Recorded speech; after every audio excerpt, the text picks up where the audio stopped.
is nu nog zon, maar er moet aanstes wetter opkomen. En dat maakt het een ideaal plakje voor tal van vogels. Boer Murk Nijdam zet hem al jaren in voor de graaidevogels. En de oorlis van een grut plasdrasgebied past bij zijn ambitie.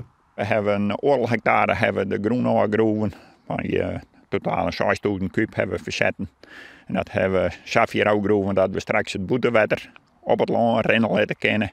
Dat we net pompen hoeven en dat het straks onder wetter staat met een lietslaagje tussen 5 en 10 centimeter.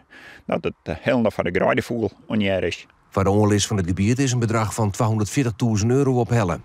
De initiatiefnemers spreken van een groot succes. Vraag bloot in hoeverre het relatief lietse stukje groen bijdraagt aan het wolwezen van de graaidevogel. Ja, dit project helpt natuurlijk voor de graaidevogels hier, omdat dit is al een uniek gebied voor de schriers in Friesland. En we gaan het alleen nog maar beter inrichten voor de schriers, zodat er weer greppels in komen in het land waar we nu mee bezig zijn.